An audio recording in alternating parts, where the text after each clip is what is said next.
My Tailor-Made Friend, the Joe Burke Story.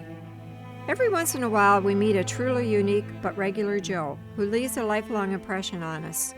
Joseph Isaac Burke was born right in downtown Belleville at 316.5 Front Street on September 16, 1927. At a very young age, his family recognized and encouraged his unique passion for making and saving money. After school, he helped his dad, Harry Burke, sweep up cloth cuttings and thread from the floor of Harry's men's furnishing store and tailor shop. He eventually quit school to work as an office boy for the railroad. Joe worked at various jobs, such as a delivery driver for Woodland Cleaners and at a cigar factory in town. He also sold Goodman's store for men's clothes for 4 years before establishing his own clothing store on Front Street in 1950. In the early 1960s, he went on to open Honest Joe's department store with his longtime friend and mentor, Billy Mayer. Sadly, the store burned down, and a year later, Joe opened Joe Burke's Men's Apparel, located in Bayview Mall at the Belleville Plaza. This store became Joe's home away from home for 38 years and a favorite shopping destination for the dapper gents of Belleville. He even branded his own jingle that locals remember. Burke's of Belleville, be a Burke's man. Joe loved the clothing business, and it was a hobby as much as his life. His specialty was providing custom-made suits for clients. They chose material and price range, and Joe designed to fit the person and cut the material made to measure. He also created custom-made pants, jackets, and ladies' slacks. There was a tailor on staff for alterations, and it was literally a one-stop shop. They loved the excellent quality and custom fit of a Burke suit.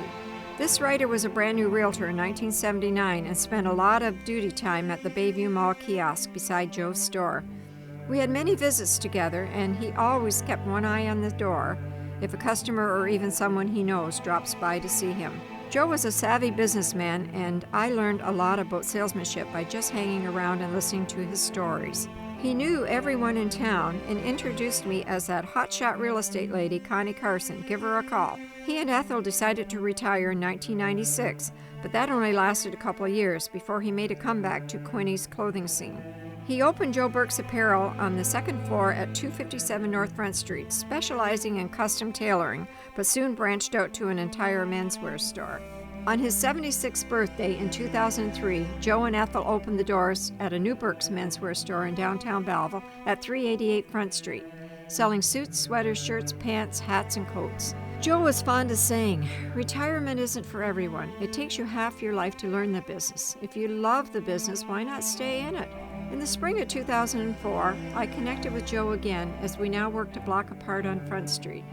I stopped by from time to time to see how he was doing and to browse his store. He looked up over his bifocals, greeted me like it was my first time in the store, and showed off his latest fashion finds. We talked about the good old days, the weather, our kids, and our mutual friends for a few minutes, and I left with a big smile for the latest joke he tells. He was in his late 80s and still working every day, but talking about another retirement in his future. Sometimes as I walk by his unique little store on Front Street, I swear I can hear his joyful chuckle and picture his welcoming hug as he beckons me inside. Maybe it's my imagination, but perhaps it isn't. Joe Burke, 1927-2017.